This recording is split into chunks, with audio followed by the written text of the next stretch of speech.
두려움이 없습니다. 우리에게 성전을 허락해 주심을 감사드립니다. 이제는 우리 하나하나가 주님의 성전으로 바로 서게 하옵소서. 2012년을 시작하는 이 예배를 통해서 우리가 거룩하게 하여 주옵소서. 이 거룩이 우리의 삶에 능력이 되게 하옵소서. 그래서 경건의 모양과 경건의 능력을 같이 갖추게 하옵소서. 우리가 주님을 섬기기 위해 필요한 물질, 건강, 시간도 먼저 하나님의 나라와 의를 구하면 다 공급해 주실 줄 믿습니다. 그러하시지 않을지라도 우리는 주님 한 분이면 충분합니다. 어떠한 상황 속에서도 주님이 주시는 은혜면 충분하다는 고백을 하게 하옵소서. 2012년은 복음이면 충분하고 예수님이면 충분한 인생이 되게 하옵소서. 빌립보서 2장 12절에서 18절 말씀, 제가 가지고 있는 신약성경 우리 320면입니다. 오늘 우리에게 주시는 계시의 말씀으로 받으시기 바랍니다. 12절 말씀 제가 먼저 읽도록 하겠습니다. 그러므로 나의 사랑하는 자들아, 너희가 나 있을 때뿐 아니라 더욱 지금 나 없을 때에도 항상 복종하여 두렵고 떨림으로 너희 구원을 이루라. 너희 안에서 행하시는 이는 하나님이시니 자기의 기쁘신 뜻을 위하여 너희에게 소원을 두고 행하게 하시나니 모든 일을 원망과 시비가 없이 하라. 이는 너희가 흠이 없고 순전하여 어그러지고 거스리는 세대 가운데서 하나님의 흠없는 자녀로 세상에서 그들 가운데 빛들로 나타내며 생명의 말씀을 밝혀 나의 다름들이 헛되지 아니하고 수고도 헛되지 아니하므로 그리스도의 날에 내가 자랑할 것이 있게 하려 함이라. 만일 너희 믿음의 재물과 섬김 위에 내가 나를 전제로 드릴지라도 나는 기뻐하고 너희 무리와 함께 기뻐하네. 함께 읽겠습니다. 이와 같이 너희도 기뻐하고 나와 함께 기뻐하라. 아멘. 우리 이 시간은 기뻐하고 기뻐하라 라고 하는 제목으로 우리 박시규 담임 목사님 하나님 말씀 선포해 주시겠습니다. 사무엘하 9장 8절 말씀을 보면 그가 절하여 이르되 이 종이 무엇이기에 왕께서 죽은 개 같은 나를 돌아보시나이까, 이렇게 말씀하고 있습니다. 여기서 왕은 다윗 왕을 가리키고요. 죽은 개 같은 나, 이 사람은 요나단의 아들 무비보셋을 가리키고 있습니다.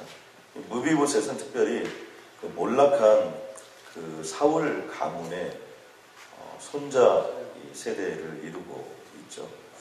한평생 다윗 왕은 이 사울 왕에게 쫓겨서 젊음의 10여 년의 이상의 세월을 광야에 생활했고요. 사울과 이 다윗 간에는 원수가 된 것입니다. 그리고 요나단은 그렇게 사울 왕의 뒤를 보필하다가 결국 전쟁터에서 죽고 사울 왕 또한 자살하고 맙니다. 이 무비보셋은 절뚝발이가 되어서 이 몰락한 가문의 그 마지막 목숨을 부지하고 있는데 사실 사는 것이 기적인 상황입니다. 몰락한 가문의 이 무비보셋에게 있어서 다윗 왕은 높고 높은 자입니다. 자신의 생명을 좌지우지할 수 있는 정말 권세와 능력을 가진 자고요. 또 그리고 두려움의 존재이기도 합니다. 여러분, 다윗이 하나님의 마음에 합한 자이지만 만만치 않은 존재입니다. 오직 사람을 많이 죽여서 피를 많이 흘렸으면 하나님께서 성전을 짓는 것을 허락하지 않을 만큼, 사무엘하 8장 같은 데 이런 데 가보면 처음부터 끝까지 전쟁인데 한 번도 진 적이 없습니다. 그런 존재에게 있어서 이 무비보셋이라는 것은 한낱 먼지 같은 자에 불과했고요. 또 그리고 무비보셋의 입장에서 본다면 언제 다윗이 나의 목을 칠까? 그리고 다윗의 주변에 있는 사람들에게서 끊임없이 멸시와 천대를 받았던 무비보셋에 있어서 이 다윗 왕은 정말 두렵고 무서운 존재였습니다. 그런데 어느 날 다윗 왕이 이 무비보셋을 찾아온 겁니다. 그리고 무비보셋에게 왕자와 같은 계열로 명령합니다. 그리고 평생 동안에 걸쳐서 누구와 함께하게 겸상하게 하는 거냐면 다윗 왕의 자리에 평생 동안 겸상을 하게 합니다. 여기서 끝나지 아니하고 그동안 요나단이 누렸던, 자신의 친구였던 요나단이 누렸던 그 모든 재물 또 어떤 권력 모든 부분을 어떻게 하냐면 회복시켜줍니다. 이것을 우리가 성은이 만극하다 이렇게 표현할 수 있습니다. 이 성은이라는 건 뭐냐면 하나님의 은혜입니다. 이 만극은 만극지통이라고 그래서 영원히 내가 받은 은혜를 돌려줄 수 없다. 이런 것이 성은이 만극이라고 합니다. 그런 것처럼 왕의 은혜가 너무 커서 도저히 내 삶의 평생 동안은 갚을 수 없는 것. 바로 그게 무비부세산입니다. 성경은 그림의 언어입니다. 이 그림을 우리에게 던져주고 있는 중요한 내용이 있습니다. 그것은 뭐냐면 전문적인 용어로 하나님의 가능성입니다. 우리는 내가 누구냐에 관심이 참 많아요. 저도 그렇습니다. 그래서 내가 뭘 잘하느냐 못하느냐 이걸 할 수 있을까 없을까. 그런데 사실은 그게 별로 중요하지 않습니다. 왜냐하면 언제나 하나님께서는 다윗 왕이 무비보셋, 버려도 될 존재, 밟아도 될 존재, 아니 영원히 무시하고 될 존재, 그 존재를 회복시켜서 평생 동안 겸상을 하며 왕의 신분에 걸맞는 왕자의 모습으로 평생을 살아갈 수 있도록 만드는 것이 바로 하나님의 가능성. 그러므로 신약에 오면 이와 똑같은 얘기가 탕자의 비유입니다. 언제나 전임은 똑같아요. 탕자는 자기의 분깃을 가져가서 모든 걸 다 쓰고 완전히 번아웃이 아니라 만신창이가 되어 돌아옵니다. 그러나 그를 반겨할 뿐만 아니라 그를 통해서 어떤 역사를 이룹니까? 다시 한번 자녀됨의 위치를 회복하고 그 모든 것을 할 수 있고 잔치를 베푸는 자로 인도하는 것, 이게 바로 하나님의 가능성입니다. 저는 하나님의 가능성이 있기에 오늘 이 자리에 우리도 존재하게 되는 줄로 믿습니다. 오늘 사도 바울은 우리들에게 이 중요한 얘기를 하고 싶은 거예요. 사랑하는 빌립보 성도들아, 너희가 온전히 두렵고 떨림으로 너희의 구원을 이루어야 돼. 지금 나 있을 때뿐만 아니라 설사 내가 없어도 이 두렵고 떨림으로 오는 구원의 역사를 너희들이 반드시 이루어야 된다는 거예요. 여기서 이 구원이라는 단어를 헬라어 원어로 보면 소테리아라는 단어를 쓰는데요. 이 소테리아라는 의미가 뭐냐면 크고 둥그런 그림을 크고 둥그런 걸 가리키고 있습니다. 그러니까 구원이라는 것은 하나님께서 한번 우리에게 주어지는 것이지만 그것으로 끝나지 아니하고 계속해서 완성되어지는 개념입니다. 둥그렇게 완벽하게 이렇게 만들어가는 개념이죠. 지금 현재 우리가 예수 그리스도를 믿습니다. 지금 살아가는 과정은 성화의 과정입니다. 우리가 계속해서 변화되어져 가는 과정이죠. 사도 바울은 뭐냐면 내가 있을 때나 없을 때나 상관없다는 겁니다. 너희들이 두렵고 떨리는 마음을 가지고 하나님 앞에서 이 구원의 역사를 이루어 가라고 명령하고 있는 겁니다. 저는 동일한 명령을 여기 있는 모든 성도님들에게 선포합니다. 우리는요, 좀 두렵고 떨리는 마음이 있어야 돼요. 하나님의 말씀을 대할 때도 두렵고 떨리는 게 있어야 돼요. 기도를 할 때도 두렵고 떨리는 마음이 있어요. 찬양을 올려드릴 때도 두렵고 떨리는 마음이 있어요. 말 한마디를 할 때도 두렵고 떨리는 마음이 있어요. 성전의 뜰을 밟을 때도 두렵고 떨리는 마음이 있어요. 무슨 선택을 할 때도 그냥 선택을 하면 안 돼요. 왜요? 전능하신 하나님이 그 모든 걸 보고 계시고 전능하신 하나님이 그 모든 걸 이루어 가시고 있기 때문입니다. 저는 그러므로 이곳에 있는 모든 분들이 2012년에는 두렵고 떨리는 마음으로 하나님의 놀라운 역사를 이루어 가시기를 주님의 이름으로 간절히 소원합니다. 자, 그런데 왜 이렇게 두렵고 떨리는 마음으로 가야 되느냐? 여기서 두렵고 떨린다는 의미는 두려워서 벌벌 떨린다는 의미가 아닙니다. 그것은 경외함으로부터 오는 거죠. 여러분, 정말 좋아하는 사람, 정말 사랑하는 사람, 아니 정말 내 인생에 꼭 만나고 싶은 사람, 이런 사람들을 만날 때 그 두렵고 떨리는 마음들이 우리에게 있습니다. 그리고 정말 중요한 일들, 지난번 우리가 옥션 대회에 가서 옥션을 할 때 정말 두렵고 떨리더라고요. 안덤체를 하려고 굉장히 여유 있는 모습을 굉장히 많이 보였는데 서로 보면서 팍 떠는 그 모습, 이 두렵고 떨리는 마음이 거기에 있어요. 왜냐하면 너무나 중요하니까. 그냥 중요한 게 아니라 너무나 기도했으니까. 그게 바로 두렵고 떨림입니다. 그런데 그 두렵고 떨림의 근거가 뭐냐? 하나님을 경외하는 그 근거가 뭐냐? 오늘 하나님은 우리에게 이렇게 얘기합니다. 하나님께서 우리를 향한 소원을 가져옵니다. 너무나 중요한 거죠. 자기의 기쁘신 뜻을 위하여 너에게 소원을 두고 행하게 하시나. 그러니까 하나님에 있어서 우리는 하나님의 가능성이에요. 사도 바울이 그 주인공입니다. 예수 믿는 자들을 핍박했습니다. 잡아주겠습니다. 강포자입니다. 포악한 자입니다. 그런데 하나님은 어떻게 하십니까? 그 강포자여 포악하여 그 복음의 방해꾼이고 절대로 있어서는 안 되는 그 흉악한 자였지만 하나님께서는 어떻게 합니까? 그 바울을 변화시켜서 사도 바울의 영광의 자리로 인도하십니다. 하나님의 가능성. 사도 베드로 감정이 심했던 분입니다. 또 그리고 성질 또한 만만치 않았습니다. 그래서 성질 만만치 않고 감정의 기복이 심하다고 하나님께서 못 받는 거 아닙니다. 중요한 건 뭡니까? 주님께서 이렇게 하십니다. 요한복음 1장 42절에 보니까 내가 요한의 아들 시몬이니 장차 개발하리라. 사도 베드로를 불러놓고 주님이 명령하신 거예요. 무슨 장차 개발가 돼가지고 초대교회 역사를 이루고 이때 한 얘기가 아닙니다.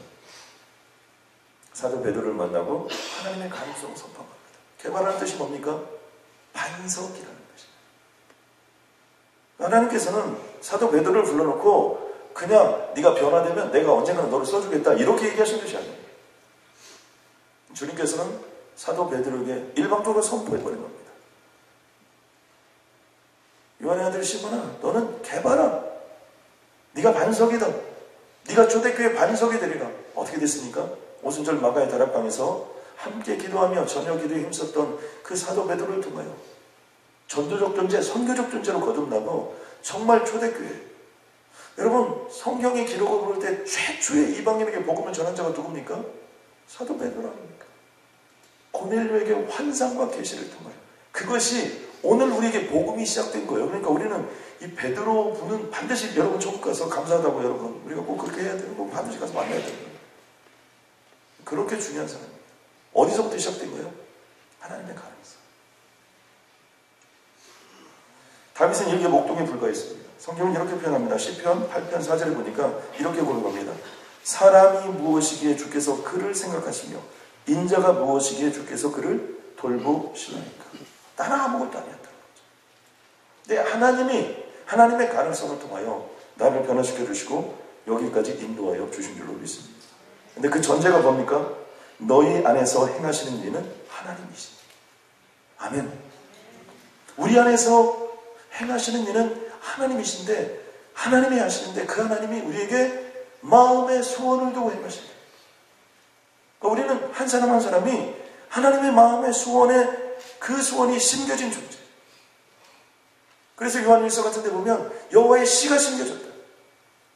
이건 믿음으로 받아들여야 돼요. 왜요? 우리 안에 여호와의 씨가 심겨졌고 하나님의 소원이 심겨졌기 때문에 하나님이 키우시고 하나님이 역사하여 주실 줄로 믿습니다. 마태복음은 이렇게 고백했습니다. 하나님의 사랑은 대상을 찾아 헤매이는 것이 아니라 사랑하는 사람이 누굴까? 그 사람을 찾아 헤매는 것이 아니라 대상을 창조하십니다. 사람은 어떻습니까? 이 사람하고 잘해보려고 안 되면 이거 버리고 또 다른 사람 찾고 이 사람하고도 잘해보려고 안 되면 저 사람 찾고 교회도 이 교회 다니다 좀 마음에 안 들면 버려버리고 또 다른 교회 또 찾고 또 시간이 되면 또 버리고 여러분 이렇게 사는 게 우리들의 모습 아닙니까? 하나님은 어떻게 해요? 하나님은 그렇게 하지 않는다. 하나님은 대상을 선택하셨다면 그 대상을 쿠킹해서 그 대상을 메이킹시켜서 그 대상을 트레이닝시켜서 그 대상을 훈련시켜서 하나님의 영광의 도구로 사용하여 주신 줄로 믿습니다. 그래서 로마서 8장 3절에 보면 율법이 육신으로 말미암아 연약하여 할 수 없는 그것을 누가 하신다고요? 하나님이 하시나요? 아멘입니까? 이게 로마서 8장 3절인데 우리는 로마서 8장을 외우고 가는 자들 아닙니까? 굉장히 중요합니다. 그러므로 때로는 우리가 기도하고 싶지 않아도 기도 안 하려고 해도 하나님 어떻게 해줍니까? 기도를 시키세요. 집에서 잠을 안 오게 하세요. 꼭박 세워도 잠이 안 오게 하세요. 어떤 경우는 어떻습니까?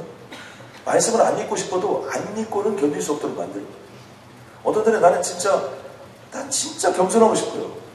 겸손이 안 돼요. 주님이 어떻게 하십니까? 한 뒤통수를 때려서라도 겸손을 시키는 거예요. 왜? 하나님이 만들어 가시는 거예요. 어떤 때는요, 물질이 꼭 필요한데 없어요. 그러면 그날은 날이 계속 될 것 같지만 물질이 필요한 때가 오면 그냥 뭐 잘 되려고 하지 않아도 그냥 돈이 굴러 들어오는 겁니다. 여러분 이때 아멘 하셔야 됩니다. 그렇게 돈돈돈 하시면서 타이밍을 놓쳐가지고 아멘 하지 못한 자들에게도 은혜가 임할 줄로 믿습니다. 하나님의 가능성.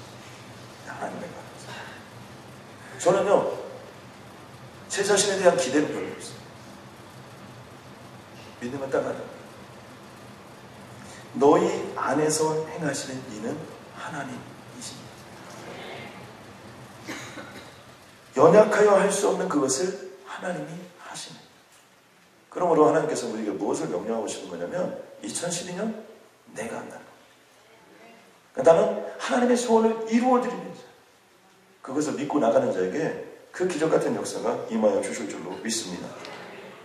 그러면서 사도 바울은 우리가 이제 두렵고 떨림으로 하나님의 마음의 소원을 이루는 존재로 하나님 우리를 불러주셨다면 구체적으로 어떻게 살았냐? 행동 지침을 얘기합니다. 그 첫째는요, 원망과 시비가 없게 하는 겁니다. 모든 일을 원망과 시비가 없이 하라. 여러분 구약의 시대는 한마디로 표현하면 광야입니다. 그 광야의 시대에 주님이 가장 싫어한 게 있었습니다. 그건 원망과 시비. 우리는 지금 현재 어떤 생각을 살아갑니까? 광야의 시대를 살아갑니다. 하나님께서 이 광야의 시대에 가장 듣기 싫고 싶은, 영원히 우리 속에서 듣고 싶지 않은 것, 그것이 원망과 시비입니다. 민수기 14장 28절에 보니까 그들에게 이르기를 여호와의 말씀에 내 삶을 두고 맹세하노니, 다른 말로 표현하면 뭐예요? 하나님이 자신의 명예를 걸고 맹세한다는 거예요. 나는 어떤 하나님이냐? 너희 말이 내 귀에 들린 대로 내가 너에게 행하리니. 다른 말로 표현하면 뭡니까? 원망하면 원망을 낳습니다. 시비라는 건 뭐예요? 논쟁하는 거, 아귀하는 거.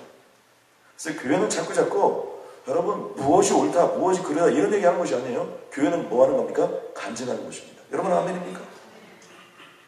느헤미야가 이스라엘 민족들이 여러분 100년 동안 무너졌던 그 느헤미야의 성벽, 그것을 해결하지 못하고 그들이 고통스럽게 했을 때 느헤미야가 그 모든 것들을 버리고 유다의 총독으로 가서 총독의 입장에서 그들에게 선포했을 때 그들이 뭐라고 했습니까? 아멘하고 받아들였죠. 그러나 그 다음에 어떻게 했습니까? 그러나 우리도 다 해봤다는 거죠. 안 된다는 거예요. 그때 느헤미야가 한 일이 뭡니까? 간증이었죠. 하나님이 내 인생에 어떻게 하셨습니까? 그러니까 교회라는 건, 교회가 어디입니까? 내가 교회예요. 내가 다른 사람들에게 능력이 있고 권능이 있는 인생이 되는 건 뭐예요? 하나님이 나에게 하신 일을 간증하는 겁니다. 아멘입니까? 원망과 시비라는 것도 다 찾아보면 자기 중심적인 거예요. 내 중심에서 바라보는 거예요. 어떤 때는 똑같은 상황 가운데 있어도 여러분 어떤 사람은 원망과 시비가 없어요. 그 일을 해내고야 마는 거예요. 저는 자바에서 일하시는 사장님을 한번 만났는데요. 그분이 저한테 그런 얘기를 하시더라고요. 사장님 요즘에 어렵죠? 그랬더니 그분이 그런 거예요. 자바에 안 어려운 사장 있으면 나와보라고 하세요. 다 어렵다는 거예요. 맨날 어렵다 죽겠다 그러면 그렇게 한 사장들은 다 죽었다는 거예요 지금. 그래서 자기는 그런 얘기 안 한다는 거예요. 목사님 괜찮습니다. 잘 나갑니다. 작년도 먹고 살았고 올해도 먹고 살 줄로 믿습니다. 제가 한 수 배우고 왔습니다. 여러분 아멘입니까?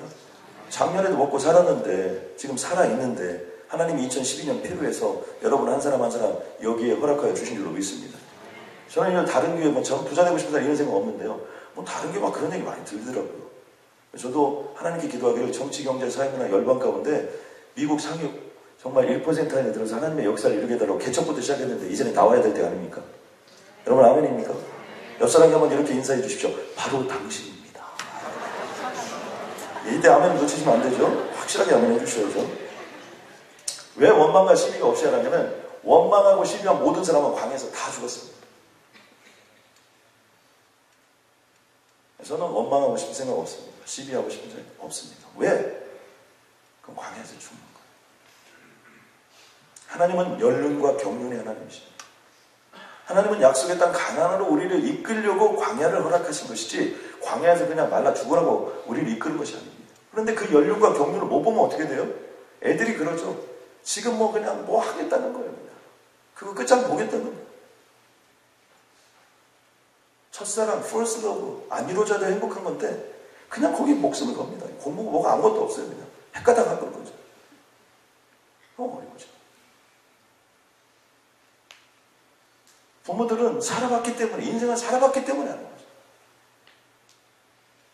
하나님의 연륜과 경륜이 있기 때문에 우리는 시비와 원망이 아니라 감사와 감동을 하면서 주님의 이름으로 나아가야 되고, 주님이 내게 하신 일을 기대하면서 나아가는 것이 올 한 해가 되어야 할 줄로 믿습니다. 다 죽었지만 산 사람 두 사람이에요. 하나는 여호수아와 갈렙. 여호수아는 누굽니까? 회막문 곁을 떠나지 않았던 기도의 사람. 그래서 저는 오늘 이번 올해 이메일의 마지막은 기도하는 사람 박승규 목사 드립니다. 이렇게 제가 기도하는 사람. 여호수아는 기도하는 사람이었어요. 회막문 곁을 떠나지. 그렇기 때문에 그는 약속의 땅 가나안에 들어간 거예요. 다른 일 한 게 아닙니다. 또 한 사람 갈렙. 갈렙은 누굽니까? 그의 나이 85세에 이산일을 내게 달라고 고백하며 나아갔던 도전정신이 있었던 사람. 그러니까 이 세상을 보면서 너희들은 나의 밥이다 이렇게 기도하는 사람, 너희들은 나의 밥이다 들고 나갈 수 있는 도전정신 있는 사람, 이 사람들은 하나님의 역사인 거고요. 스스로 가르쳐 나는 메뚜기입니다. 제가 잘할 수 있는 일이 무엇이 있을까요? 그렇게 물으면 아무것도 없지. 주님 바라보고 가는 거. 여러분, 이게 우리의 할 일이 되는 줄로 믿습니다. 주님 우리에게 이렇게 말씀하십니다. 그리스도의 날에 내가 자랑할 것이 있게 하려 함이라. 그리스도 날, 하나님이 역사하시는 날에 우리에게 자랑거리로 삼으시기 위해요. 우리를 불러주시고 우리를 인도하여 주신 줄로 믿습니다. 사도 바울이 끊임없이 쓰는 용어 중에 하나가 뭐냐면 신앙을 경주에 표현합니다. 경주자라는 거예요. 우리. 그런데 그리스도의 날이 되면 어떻게 되는 겁니까? 상급이 임하는 거예요. 상을 타는 겁니다. 우리 그런 적 있죠? 학창시절에 여러분 상 같은 거 타보셨잖아요. 여러분 졸업할 때 상 같은 거 이렇게 주잖아요. 저는 상을 안 타봐가지고 기억이 별로 없습니다. 중요한 건 뭐예요? 그 타는 사람도 그렇게 부러운 거예요. 그런데 주님 앞에 우리를 자랑케 하려고 우리를 이 자리에 허락하여 주신 줄로 믿습니다. 마지막으로는 무슨 일을 만나든지 기뻐하고 기뻐하라는 겁니다. 여기 말씀에 보면 만일 너의 믿음의 재물과 섬김 위에 내가 나를 전제로 드릴지라도, 여기 전제라는 단어는요 스펜토마이라는 뜻인데 쏟아붓다 그런 거예요. 무엇을 쏟아붓냐면 내 모든 피를 쏟아붓는 걸 얘기해요. 그러니까 사도 바울이 빌립보 교회 성도들을 향해서 어떤 마음이 있었냐면 무슨 일이 하든 어떤 일이 있든지 나는 너희의 믿음과 너희의 섬김을 본 것만으로 내가 죽어도 좋다 이렇게 얘기해요. 그러니까 사도 바울이 위대한 사도가 된 거예요. 우리는 서로에게 있어서 사랑을 할 때 생명을 던지는 사람들이 우리에게 필요합니다. 생명을 던지는 희생이 필요합니다. 다른 것으로는 해결 안 되는 모든 것들도 사랑이면 해결. 가족이라는 게 뭡니까? 성경에는 권속이라는 단어를 씁니다. 그 의미는 사랑으로 맺어진 관계다. 자식이 아무리 잘못해도, 부모가 아무리 잘못해도 영원히 부모고 영원히 자녀가 되는 이유가 무엇입니까? 사랑이라는 이유 때문에. 그러므로 주님은 우리에게 이렇게 명령하고 있는 겁니다. 살든지 죽든지 내 몸에서 그리스도가 존귀케 되려는 사도 바울처럼 우리가 사나 죽으나 주님께 내 자신의 삶을 올려드리면 사는 것도 유익하고 죽는 것도 유익하게 되는데 그것을 통해서 놀라운 역사를 허락하여 주신 겁니다. 저는 2012년 한 해가 나의 사랑과 희생으로 말미암아 예수 그리스도가 사도 바울을 만들었던 거죠. 사도 바울의 사랑과 희생으로 말미암아 빌립보의 복음의 역사가 임하였던 것처럼 2012년이 내가 나의 사랑과 희생으로 말미암아 내 옆에 있는 사람, 이 교회, 이 민족, 또 이 조국을 위해서 정말 사랑과 희생으로 헌신하며 나아갈 때 그런 기적 같은 역사가 임하여 주실 줄로 믿습니다. 김영희 장로님이 그랬던 것처럼 조국이 안심하라 내가 기도하고 있다 이런 말씀처럼 우리 또한 정말 다락방 안심하라 내가 기도하고 있다. 정말 동부사랑교회 안심하라 내가 기도하고 있다. 미국이 안심하라 내가 기도하고 있다. 조국이 안심하라 내가 기도하고 있다. 북한이 안심하라 내가 기도하고 있다. 여러분 우리가 기도하고 주님의 이름을 나오고 자녀들에게도 자녀들 안심하라 내가 기도하고 있다. 아빠가 기도하고 있어. 엄마가 기도하고 있어. 여보 걱정 마. 내가 기도하고 있잖아. 목사님 걱정하지 마세요. 제가 기도하고 있습니다. 장로님 걱정하지 마세요. 제가 기도하고 있습니다. 이런 기적의 역사들이 간증이 되어서 올 2012년 송구영신 예배 때는 간증하느라고 꽃박달을 세우는 그런 기적 같은 역사를 기대하면서 3.3년에 참석하신 모든 분들에게 기적이 임할 줄로 믿습니다.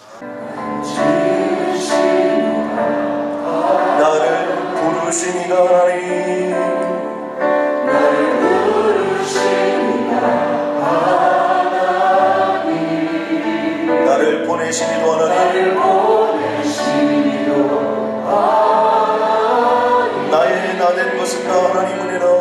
나의 나 된 것은 나 하나님이라. 나의 달려갈 길 나가도록 나의 달려갈 길 나가도록 나의 마지막 호흡 다하도록 나의 마지막 호흡 다하도록 나로 그 십자가 굽게 하시니 나의 나 된 것은 나 하나님 은혜라.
하나님, 오늘 이곳이 영적인 대부흥의 진원지가 되게 하여 주옵소서. 영적인 대각성의 진원지가 되게 하여 주옵소서.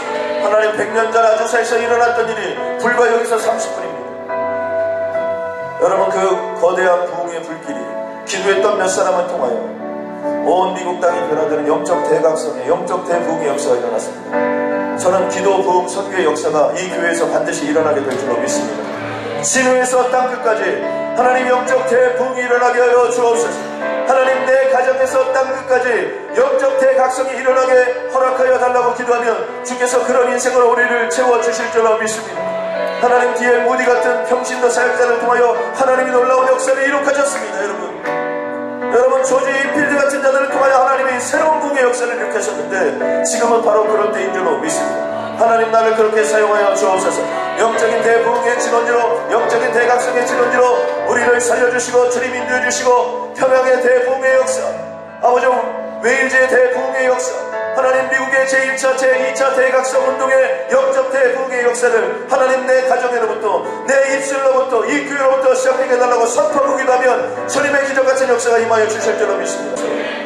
이제는 우리 주 예수 그리스도의 은혜와 하나님 아버지의 그 크신 사랑과 성령 하나님의 위로 충만 역사하시고 선교지에 나가있는 우리의 사랑하는 주님의 따님들, 우리 최미정 집사님, 또 그리고 이 자리에 참석한 한 분 한 분들, 우리보다 더 잘 돼야 될 우리의 다음 세대, 우리의 자녀들, 하나님 주님의 마음의 소원을 두고 하나님의 가능성으로 승리케 하여 주시기를 주님의 이름으로 간절히 축원하옵나이다.